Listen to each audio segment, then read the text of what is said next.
ये बिहार वासियों, 72वें स्वतंत्रता दिवस के पावन अवसर पर समस्त बिहार वासियों को मैं हार्दिक बधाई और शुभकामनाएं देता हूँ। आज का दिन हम सबों के लिए गौरव का दिन है। सदियों की गुलामी के बाद आज ही के दिन हमारा देश आजाद हुआ। इसके लिए हमारे राष्ट्रभक्तों को अनेक कुर्बानियां देनी पड़ी।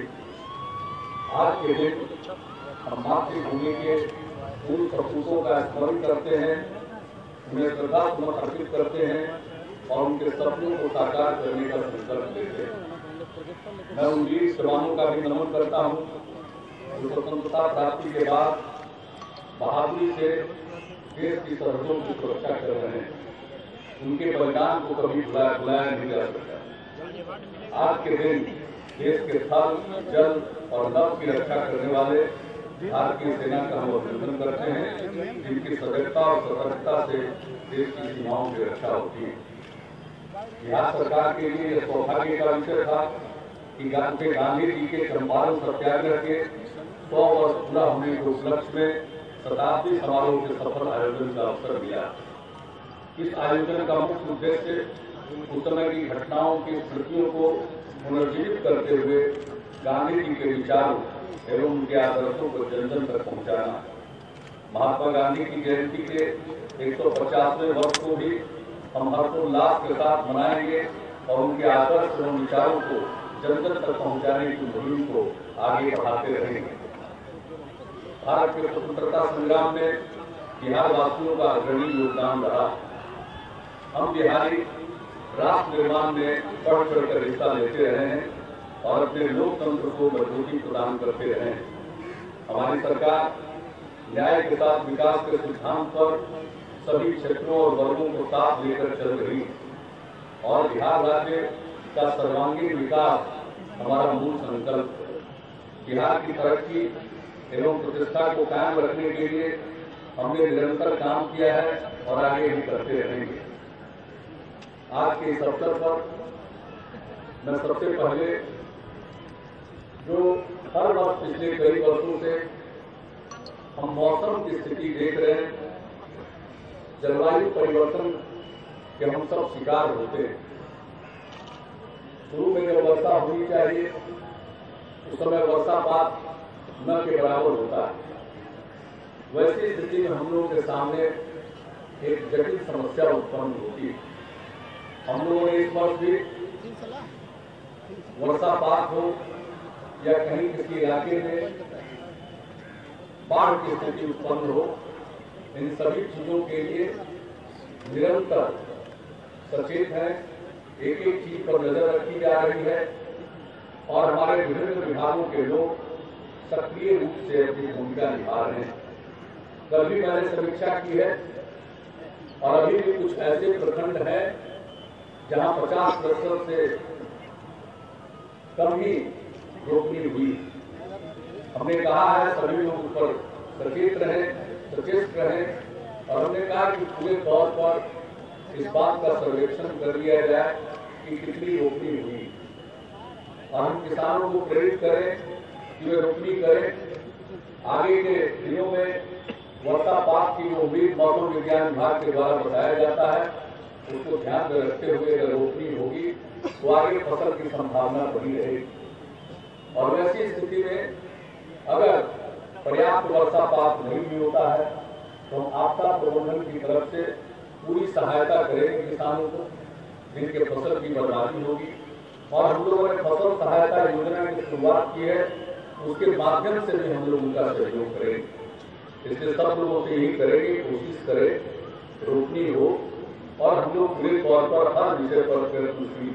आप जानते हैं हमारे बिहार में जो बाढ़ आती है उसका मुख्य कारण है नेपाल और उसका कभी कभी हम लोगों ने देखा है उत्तराखंड में बारिश हो या पीछे मध्य प्रदेश की वर्षा से सोन नदी में या हमारे दक्षिण के इलाकों में ज्यादा वर्षा होने से भी स्थिति उत्पन्न होती है। तो हर चीज पर नजर रखी हुई है और एक एक तैयारी कर लिया गया है। तो वैसी स्थिति में हम इतना ही आश्वस्त करेंगे कि हर स्थिति का मुकाबला करने के लिए हम सब तत्पर हैं। अब बिहार में जो हम लोगों ने काम करना शुरू किया तो हम लोगों का पहला संकल्प था कि हम कानून का राज स्थापित करेंगे और उसके लिए निरंतर प्रयत्नशील रहते हैं। जो भी अपराध करे कानून उसे कठोरता से निपटे। अभी हाल के दिनों में कुछ घटनाएं बहुत ही जबरदस्त रूप से प्रकाश में आई है। मैं इतना ही आश्वस्त करूंगा कि इसमें जो भी दोषी होगा कोई बख्शा नहीं जा सकता। इसलिए संवेदनशील मामलों में त्वरित अनुसंधान और अपराधियों की गिरफ्तारी की पहल की जाती है और हम लोग ऐसे संवेदनशील मामलों में स्पीडी ट्रायल की भी पहल करते हैं और हम लोगों का संकल्प है कि हर हालत में विधि व्यवस्था को बरकरार रखने की कोशिश करेंगे, कानून का राज कायम रहेगा और उसके साथ साथ पूरे समाज में सांप्रदायिक सद्भावना, सामाजिक सौहार्द का वातावरण बना रहे। और हम सब लोगों से यही अपील करें कि हम अगर विकास चाहते हैं, न्याय के साथ विकास चाहते हैं तो समाज में प्रेम का भाव, सद्भावना का भाव, मैत्री का भाव, सभी लोगों को एक दूसरे के प्रति आदर का भाव रखना चाहिए और इसी के लिए हम लोग प्रयत्नशील हैं। और इसके अलावे हम लोगों ने भ्रष्टाचार से कोई समझौता नहीं किया और हम न कभी कर सकते हैं। कोई भी व्यक्ति, कोई लोक सेवक भी क्यों न हो, अगर वो भ्रष्टाचार में सम्मिलित है तो जो या कोई भी संस्था भ्रष्टाचार में सम्मिलित है उसे बख्शा नहीं जाता। इसलिए हर हालत में कानून का राज कायम रहे, भ्रष्टाचार से किसी प्रकार का समझौता नहीं और समाज में सांप्रदायिक सौहार्द का वातावरण रहे। इसके लिए हम सब लोग प्रयत्नशील रहें और इसके साथ ही न्याय के साथ विकास को अपनाते हुए बिहार के सर्वांगीण विकास के लिए हम लोग पहल करते हैं। क्या स्थिति की सड़कों, आज क्या स्थिति, अब जो नए बच्चे पैदा हुए हैं उनको तो पता भी नहीं होगा कि कैसी हालत की सड़कों की और आज सड़कों की क्या हालत। तो ये जो भी स्थिति हर क्षेत्र में बुनियादी ढांचे का विकास, हर क्षेत्र में हम लोग विकास का काम कर रहे हैं और बिजली के क्षेत्र में जो काम किया गया ये सबको मालूम। मुझे याद है इसी स्थान से 2012 में आज से 6 साल पहले आज ही के दिन मैंने कहा था कि बिजली की स्थिति में सुधार लाने के लिए हम लोग प्रयत्नशील हैं और अगर बिजली की स्थिति में सुधार नहीं ला पाए तो हम अगले चुनाव में वोट मांगने नहीं जाएंगे, हमने 12 में कहा था। और आज देख लीजिए 17 के अंत तक हर गांव तक बिजली पहुंची और इस साल के अप्रैल तक टोलों तक बिजली पहुंचा दी गई और हर घर बिजली पहुंचाने का जो संकल्प है, निश्चय है हम लोगों का, वो इस साल के अंत तक हर एक घर तक बिजली का कनेक्शन पहुंचा दिया जाएगा। और आज आप जाकर देखिए लोगों को कितनी खुशी होगी, ग्रामीण अंचल में रहने वाले लोगों को भी और जो हमारे युवा पीढ़ी के लोग हैं, बच्चे, छात्र छात्राएं हैं जो गाँव में रहते हैं, उनको पढ़ने में सुविधा हो रही। उनको पहले कितनी कठिनाई होती, आज यह स्थिति हर तरह से हम लोगों ने इसको सुधारने की कोशिश की और आज ऐसी स्थिति आ गई। न जाने हम लोग किस स्थिति में थे बिजली के मामले में। पुराने लोग हैं उनको तो मालूम होगा, नई पीढ़ी के लोगों को थोड़ा कम मालूम होगा। पटना शहर में भी 200 घंटे बिजली नहीं आती थी, बहुत बुरा हाल रहता था और आज कम से कम ये स्थिति हुई कि अब गांव-गांव में भी हम लोग 20 घंटा 22 घंटा बिजली पहुंचा रहे। और अब इसके साथ साथ हम लोगों का ये संकल्प है कि हमारे जितने पुराने तार हैं, जर्जर तार है, उसको नए कंडक्टर से बदला जाएगा और 2 साल के अंदर ये काम किया जाएगा। और इसके साथ कृषि के क्षेत्र के लिए अलग से कृषि फीडर की स्थापना की जा रही है और इस काम में भी तेजी से प्रगति हो रही है। तो हर क्षेत्र में बिजली को सिर्फ घर तक नहीं पहुंचाए, बल्कि बिजली पहुंचाने का जो तरीका है वो बिल्कुल ठीक होना चाहिए, उसका वोल्टेज ठीक रहना चाहिए, उसमें किसी तरह का उतार चढ़ाव नहीं होना चाहिए। इन सब चीजों पर हम लोग काम कर रहे हैं, यानी बिजली आपूर्ति के गुणवत्ता पर भी हम लोगों का ध्यान और जो जरूरत है किसी के क्षेत्र में उसके लिए। और आप जानते हो इस साल तो जब वर्षापात नहीं हो रहा था उसी समय हम लोगों ने निर्णय ले लिया था कि जो हम डीजल सब्सिडी देते हैं उसको बढ़ाकर प्रति लीटर 50 रुपए की डीजल सब्सिडी दी जाएगी। ये हम लोगों ने निर्णय लिया, उसको लागू भी कर रहे हैं। और इसके अलावे जो कृषि के क्षेत्र में बिजली की जरूरत होती है, प्रति यूनिट उसकी राशि घटाकर 75 पैसे कर दी। कोई भी ट्यूबवेल कोई भी उसका इस्तेमाल करे तो मात्र 75 पैसे प्रति यूनिट की राशि पर उपलब्ध हो। यह सब हम लोगों ने करने की कोशिश की। और जितना काम बुनियादी ढांचे का हो, शिक्षा का हो, स्वास्थ्य का हो, समाज कल्याण के क्षेत्र में हो, हर क्षेत्र का काम करते हुए हमने 7 निश्चय की शुरुआत की और उसी में से ये बिजली की भी बात है।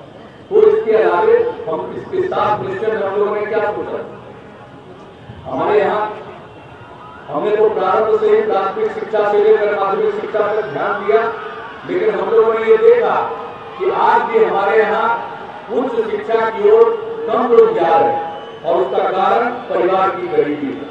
तो इसी को ध्यान में रखते हुए हमने अपने निश्चय में यह तय किया कि जो भी छात्र छात्रा 12वीं कक्षा के बाद आगे पढ़ना चाहेंगे उनको 4 लाख रुपए तक का स्टूडेंट क्रेडिट कार्ड दिया जाए। हालांकि बैंकों का उतना सहयोग नहीं मिला, इसलिए इस वर्ष से हम लोगों ने राज्य सरकार की तरफ से अपना बिहार राज्य शिक्षा वित्त निगम की स्थापना की और उसके माध्यम से हम छात्र छात्राओं को ऋण दे रहे हैं।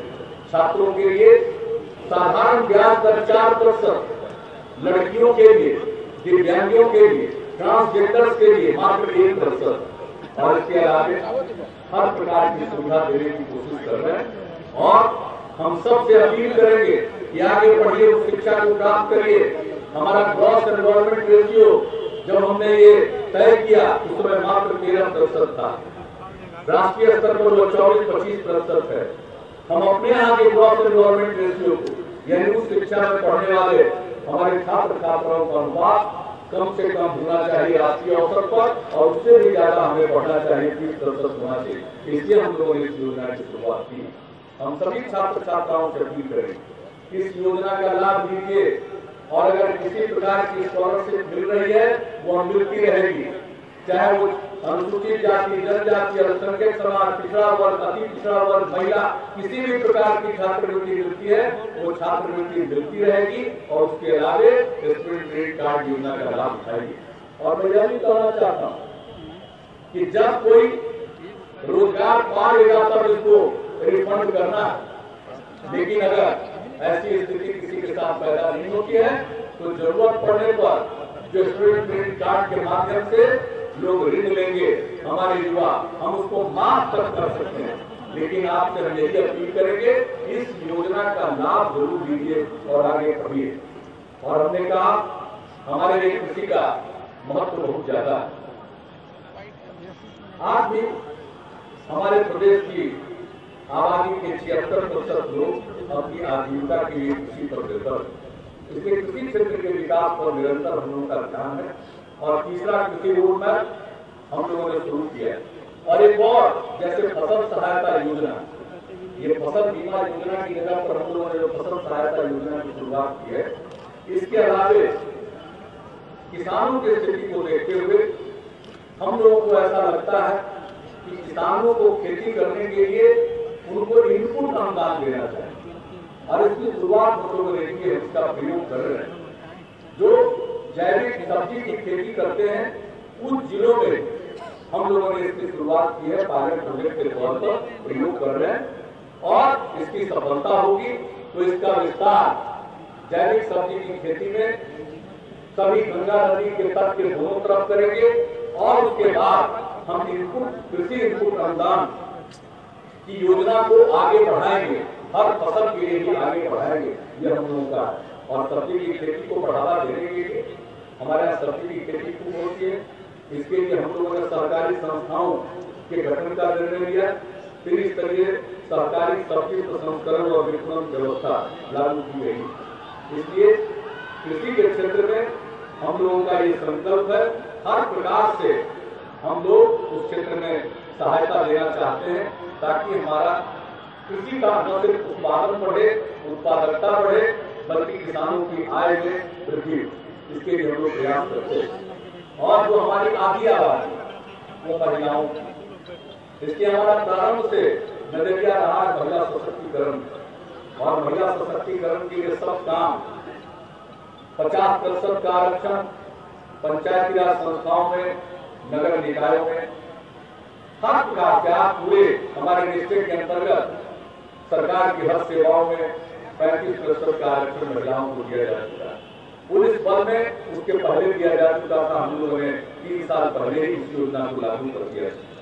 इसलिए महिलाओं के लिए तो बहुत काम कर रहे हैं हम लोग।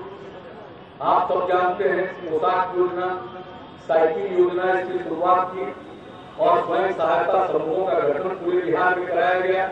उसका कितना लाभ हुआ है और महिलाओं का सशक्तिकरण हुआ। अभी हमने कन्या उत्थान योजना की शुरुआत की है।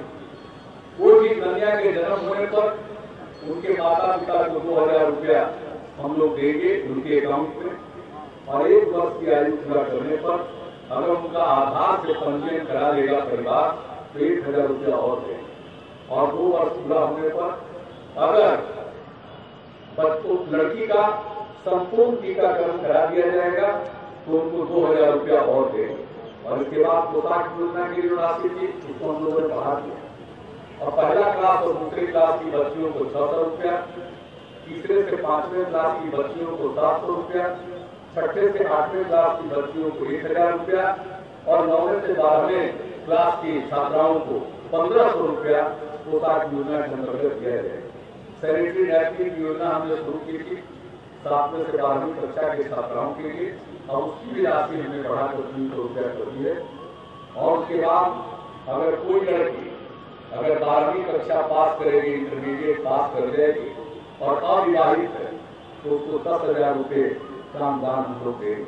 और कोई भी लड़की ग्रेजुएशन कर लेगी, स्नातक की परीक्षा पास कर जाएगी, वो विवाहित हो या अविवाहित, उसको 25,000 रुपये का अनुदान हम लोग देंगे। और साइकिल योजना की राशि को भी बढ़ाकर हम लोगों ने 2500 रुपया से 3000 रुपया कर दिया है।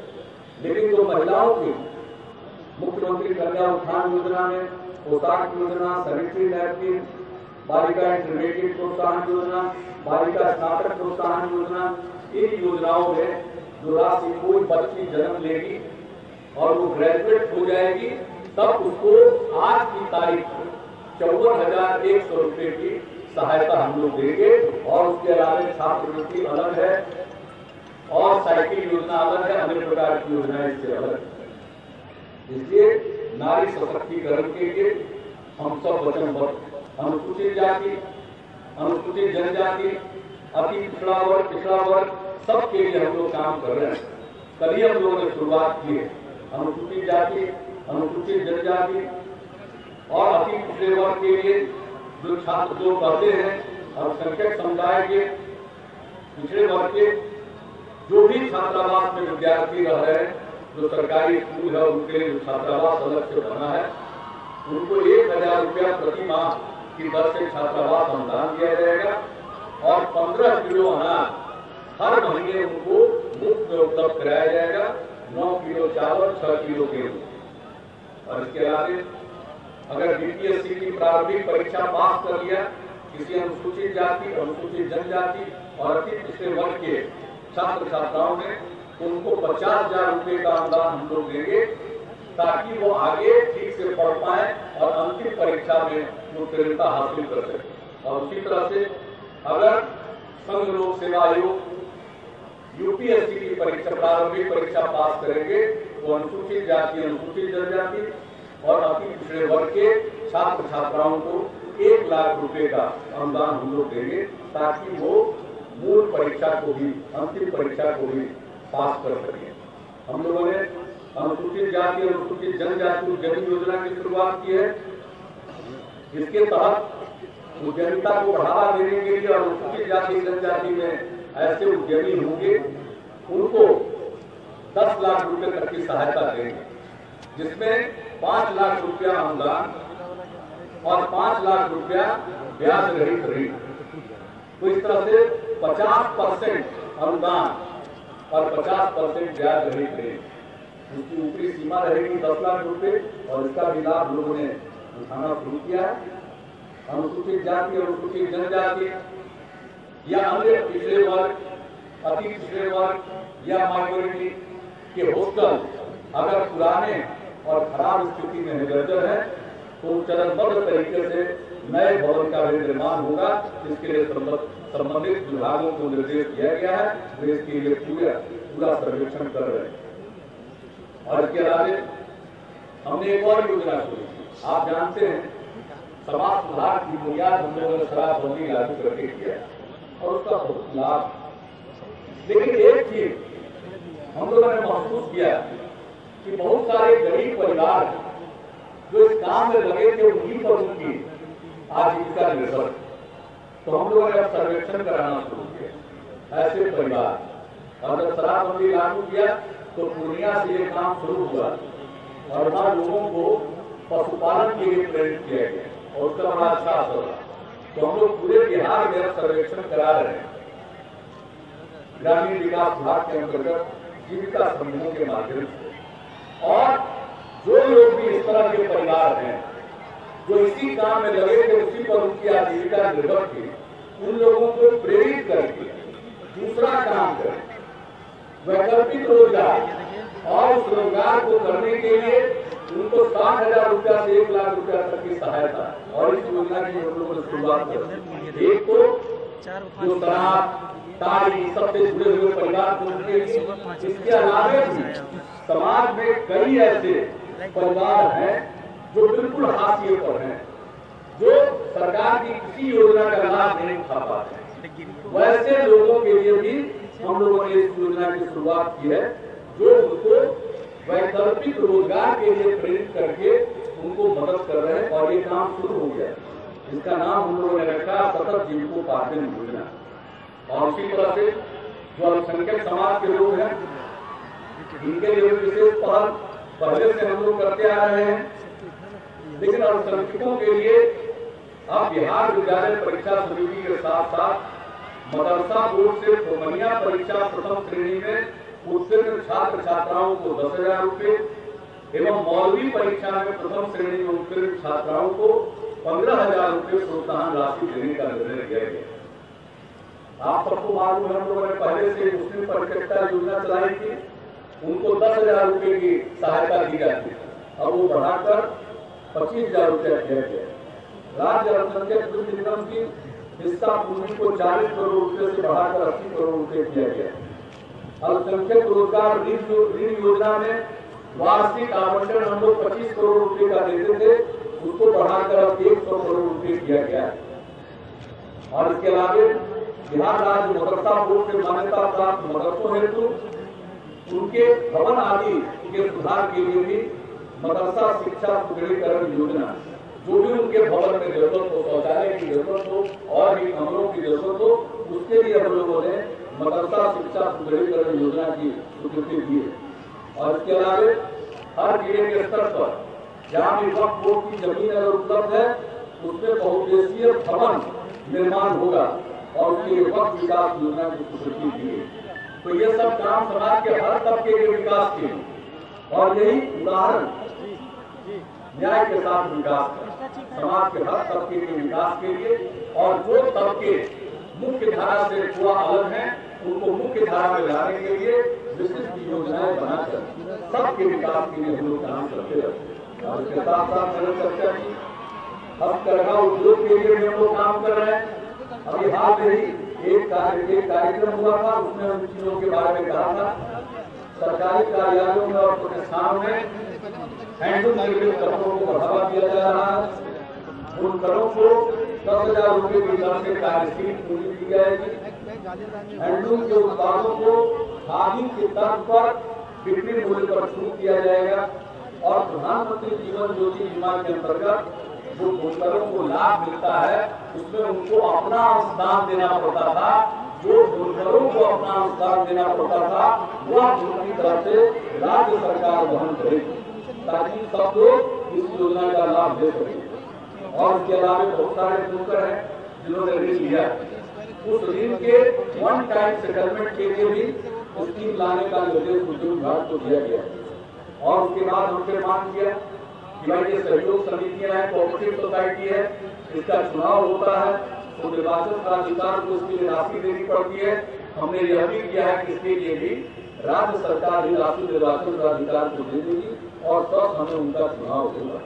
तो यह सब काम समाज के हर तबके के विकास के लिए हम लोग कर रहे हैं और उसके साथ सामाजिक परिवर्तन के लिए जो काम हुआ और शराबबंदी का जो फायदा हुआ है, घरेलू हिंसा, घरेलू कलह, हिंसा और अपराध देश को लेकर कमी आई और हम लोगों ने मद्य निषेध कानून को और स्पष्ट बनाया है, उसमें कुछ संशोधन किए ताकि कानून के किसी भी धारा का कोई दुरुपयोग नहीं कर सके। इसलिए हम लोगों ने किया है ताकि और मजबूती के साथ इसको लागू किया जा सके, निर्दोष व्यक्तियों को फंसाया न जा सके और दोषी पर को उचित दंड मिल सके। और इसके साथ साथ ये हमको मालूम है शराबबंदी तो बड़ा कठिन काम है, हम लोग तो कर रहे हैं और इसका प्रभाव भी दिख रहा है, लेकिन सबका दायित्व है कि इसके लिए निरंतर अभियान चलाते रहें और ये सभी पूरे तौर पर कामयाब होगा।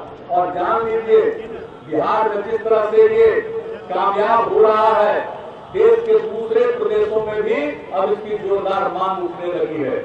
अगर बिहार में हम लोगों ने मजबूती से इस काम को करना जारी रखा तो इसका परिणाम पूरे देश पर पड़ेगा और गांधी जी का 150वां साल हम लोग मनाने जा रहे हैं, इससे बड़ी कोई श्रद्धांजलि गांधी जी के प्रति नहीं होगी कि पूरे देश का एक माहौल होगा शराबबंदी का।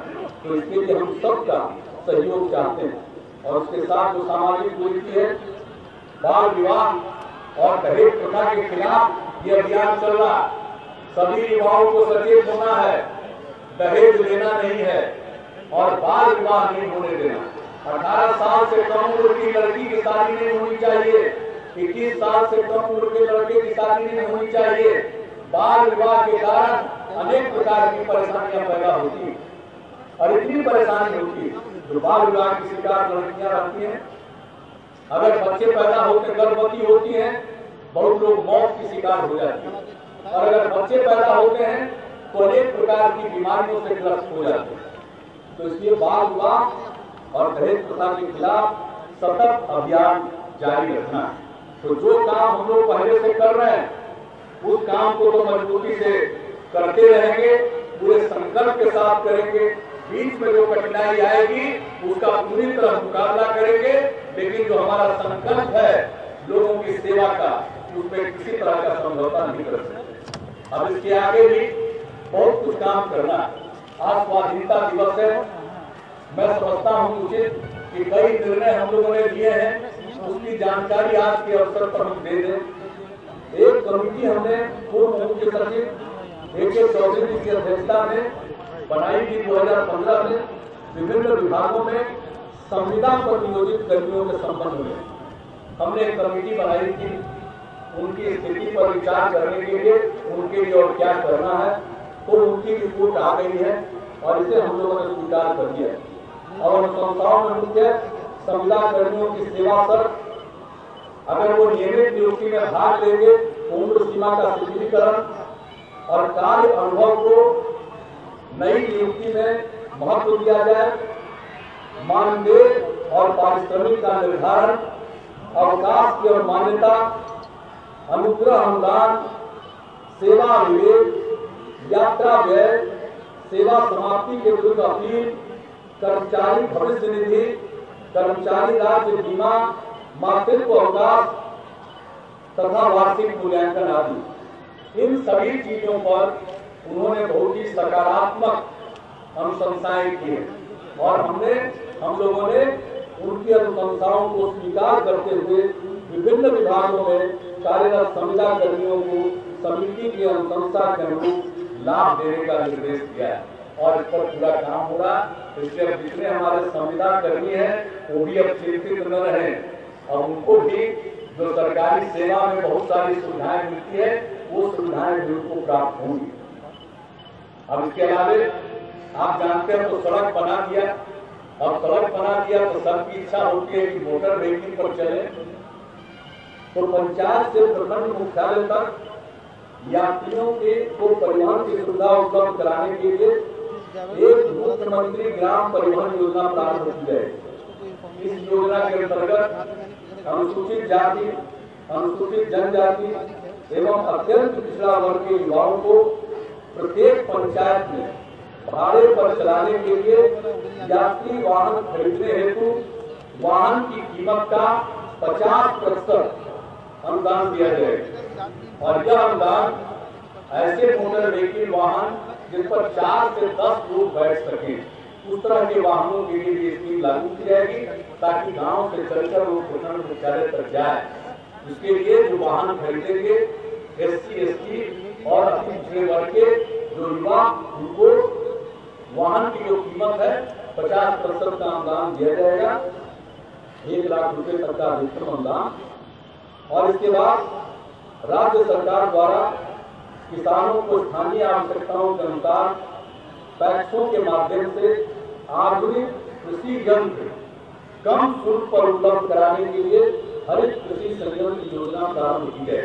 आप जानते हैं अब खेती के क्षेत्र में अब कहाँ लोग बैल रखता है, एक तरह से यांत्रिकीकरण हुआ, मेकनाइजेशन हुआ, इसलिए अब लोग तो खरीद लेते हैं, लेकिन बहुत सारे लोग इसका लाभ नहीं उठा सकते। इसके प्रत्येक पैक्स में इस तरह के कृषि यंत्र को खरीदने के लिए हम लोग सहायता देंगे। 20 लाख रुपए की सहायता प्रत्येक पैक्स को विभिन्न प्रकार के संयंत्रों को खरीदने के लिए प्राप्त होगी। इसमें 50% पैक्स को ऋण लेना होगा और 50% अनुदान दिया जाएगा। अब जो कृषि यंत्र पैक्स में उपलब्ध होगा तो कोई भी किसान मामूली भाड़े पर उसको लेकर अपने कृषि के कार्य का निष्पादन कर पाएगा। फिर बिहार राज्य के निवासियों को अपराध, दुर्घटना तथा अन्य कोई घटना से संबंधित सूचना सहज रूप से पुलिस तक पहुंचाने तथा पुलिस का सहयोग प्राप्त करने के लिए पटना में केंद्रीयकृत नियंत्रण कक्ष प्रारंभ किया जा रहा है और इसका दूरभाष नंबर 100 होगा। 100 नंबर से लोग परिचित हैं। अब यही एक मात्र दूरभाष नंबर होगा 100। इस नंबर पर राज्य के किसी भी कोने से सूचना दर्ज कराई जा सकती है, जिस पर तुरंत कार्रवाई होगी। यानी पूरे राज्य के लिए एक नियंत्रण कक्ष 100 नंबर का फोन नंबर, आप उस पर सीधे लिंक कीजिए और चाहे बिहार के किसी कोने की घटना हो उसकी सूचना दीजिएगा, तत्काल पुलिस उस पर कार्रवाई करेगी। यह एक नई योजना की केंद्रीकृत नियंत्रण कक्ष की शुरुआत करने का निर्णय लिया गया है। इसके अलावा विभागों से संपर्क स्थापित करने हेतु बहुत सारे विभाग से काम होता है। एक समर्पित हेल्पलाइन जिज्ञासा कॉल सेंटर की शुरुआत प्रारंभ करने जा रहे हैं लोग। इसमें सभी विभागों के लिए एक ही हेल्पलाइन नंबर होगा। इस नंबर के माध्यम से किसी भी विभाग से संपर्क स्थापित किया जा सकता है। अगर किसी को किसी विभाग से संबंधित समस्या है, पहला तो पुलिस से संबंधित, और ये किसी भी विभाग से संबंधित कोई आपको सूचना है, जानकारी है, या कोई आप अपनी समस्या का समाधान चाहते हैं, तो इसके लिए या संपर्क स्थापित करना चाहते हैं, तो जिज्ञासा कॉल सेंटर की सुविधा प्रारंभ की जाएगी।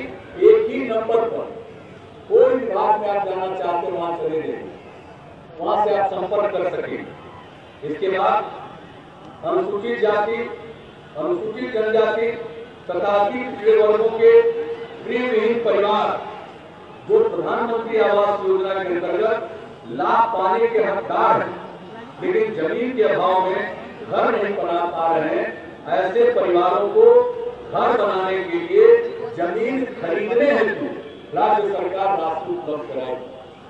घर बनाने के लिए आवास योजना के अंतर्गत उनको जो जमीन खरीदना है, वो जमीन खरीदने के लिए राज्य सरकार उनको जमीन खरीदे राशि उपलब्ध कराएगी। अब एक और भी बड़ी महत्वपूर्ण बात है, आप जानते हैं इंदिरा आवास योजना से शुरुआत हुई, अब प्रधानमंत्री आवास योजना ग्रामीण चल रही है, लेकिन बहुत सारे पुराने इंदिरा आवास और खास करके सामूहिक तौर पर कई गांव में बना और वो जर्जर हाल, वो रहने लायक नहीं। लेकिन जो केंद्र की योजना है उससे उसको कवर करना अभी संभव नहीं हुआ। इसलिए हम लोगों ने निर्णय लिया कि जो पुराने जर्जर इंदिरा आवास है उसके बदले में नए घर के निर्माण के लिए राज्य सरकार द्वारा अपने संसाधन से मुख्यमंत्री ग्रामीण आवास योजना प्रारंभ की जाएगी। ये प्रधानमंत्री आवास योजना ग्रामीण के अलावे ये जो पुराने इंदिरा आवास जो जर्जर स्थिति में है उनको नया बनाने के लिए राज्य सरकार की तरफ से एक अपनी योजना शुरू की जाएगी, मुख्यमंत्री ग्रामीण आवास योजना। आज से राज्य के सभी चिकित्सा महाविद्यालय अस्पतालों, जिला अस्पतालों एवं प्राथमिक स्वास्थ्य केंद्रों में ओपीडी में इलाज के लिए समय प्राप्त करने के लिए ऑनलाइन सुविधा प्रारंभ की जा रही है। जाके लाइन में खड़ा होने की जरूरत नहीं है, ऑनलाइन सुविधा की हो जाएगी। आप फोन करके समझ लीजिएगा कि कितना देर में वहां पहुंचे। डॉक्टर साहब उपलब्ध है, ओपीडी की सुविधा में जा करके बहुत देर तक लाइन में खड़े रहना पड़ता है। तो सभी चिकित्सा महाविद्यालय के अस्पताल जहां ओपीडी के बारे में हम कह रहे हैं, जिला अस्पताल और प्राथमिक स्वास्थ्य केंद्र में ओपीडी में इलाज के लिए समय प्राप्त करने के लिए ऑनलाइन सुविधा आज से ही प्रारंभ की जा रही है। लोक सेवा का अधिकार कानून के अंतर्गत आप जानते हैं हम लोगों ने 2011 से लागू किया और सबसे ज्यादा लोक सेवा अधिकार कानून में जो सबसे अधिक सेवा लोग लेते हैं वह जाति, आय एवं आवासीय प्रमाण पत्र। हम लोगों ने समीक्षा की थी, लगभग 3/4 इसी का लाभ, इसी की जरूरत लोगों को पड़ती है। तो अब हम लोगों ने कह दिया उसके लिए लोक सेवा केंद्र हम लोगों ने बनाया, वहां जाना पड़ता था दरखास्त लेकर के, या फिर ऑनलाइन भी किया गया था तो एप्लीकेशन दे देते थे ऑनलाइन, लेकिन उनको प्रमाण पत्र लेने के लिए वहां जाना पड़ता था। अब उसमें अब आगे बढ़ करके जाति, आय और आवासीय प्रमाण पत्र लोक सेवा अधिकार कानून के अंतर्गत अब ऑनलाइन उपलब्ध हो सकेंगे।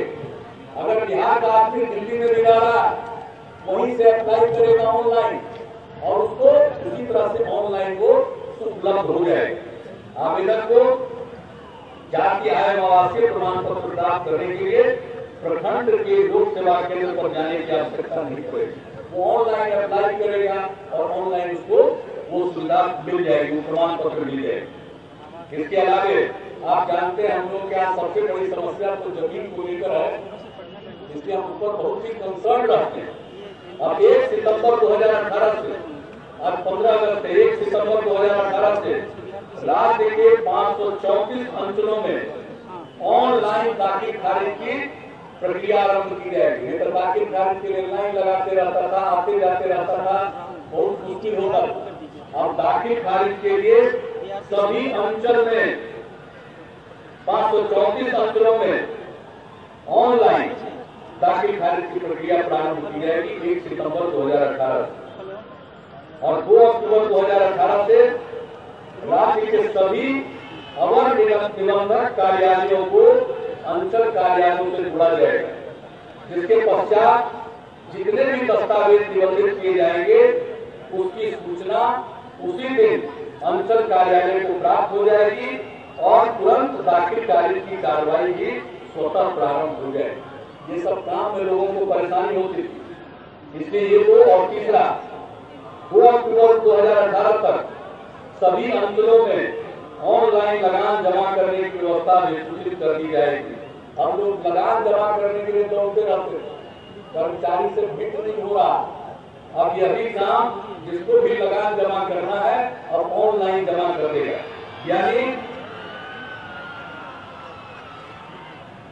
जमीन के क्षेत्र में लैंड रिलेटेड इश्यूज में जो कई तरह की परेशानियां होती थी उसको देखते हुए ऑनलाइन दाखिल खारिज की प्रक्रिया आरंभ और जो निबंधन कार्यालय उससे अंचल कार्यालय को सीधे जोड़ा जा रहा है ताकि सारी सूचना निबंधन के तुरंत बाद अंचल को मिल जाए और दाखिल खारिज की प्रक्रिया भी वहां से स्वतः प्रारंभ हो जाए और लगान जमा करने के लिए अब ऑनलाइन लोग लगान जमा कर सकेंगे। इस तरह से जो कई योजनाओं के बारे में हम लोगों ने सोचा है, निर्णय लिया है, मैंने समझा इन सभी 12 चीजों के बारे में, 12 स्कीमों के बारे में हमने सोचा आज स्वाधीनता दिवस का एक पावन अवसर है, इसी दिन हम इसकी घोषणा कर दें, इसके क्रियान्वयन की तारीख का भी ऐलान कर दें जो हमने आपके समक्ष कर दिया है। तो आज सब काम हो रहा, विकास का काम और सबके सहयोग की जरूरत है। मिल के रहें। झंझट पैदा करना चाहते हैं बहुत लोग, उस चक्कर में मत पड़िए, काम देखिए और बिहार का जो गौरवशाली इतिहास है, हम सब मिलकर बिहार के गौरव की ऊंचाई को फिर से प्राप्त करने में कामयाब होंगे, जब आपस में प्रेम का, सद्भावना का और भाईचारे का माहौल रहेगा। इसलिए समाज के नवनिर्माण के लिए सभी तत्वों, संप्रदायों एवं सामाजिक समूहों के लोगों से और खासकर नई पीढ़ी और महिलाओं से हमें ज्यादा उम्मीद है। सभी को आगे बढ़कर रचनात्मक कार्यों में अपना योगदान देना होगा। स्वतंत्रता प्राप्ति के लिए हमारे पूर्वजों द्वारा दी गई कुर्बानियां हमारे ऊपर कर्ज है और ये कर्ज तभी उतरेगा जब हम पूरी निष्ठा और ईमानदारी से राष्ट्र निर्माण के पूरी कार्य में अपना हाथ बढ़ाएंगे। आज स्वतंत्रता दिवस के अवसर पर आप सबों का आह्वान करता हूं कि राज्य के नव निर्माण में आप सभी अपना पूरा योगदान करें, ताकि बिहार शीघ्र विकसित राज्यों की श्रेणी में आ जाए और हम गौरव की ऊंचाइयों को फिर से प्राप्त करने में कामयाब हो। पुनः एक बार आप सबों को स्वाधीनता दिवस के अवसर पर हार्दिक बधाई और शुभकामनाएं देता हूं और आप मेरे साथ 3 बार जय हिंद बोले। जय हिंद, जय हिंद।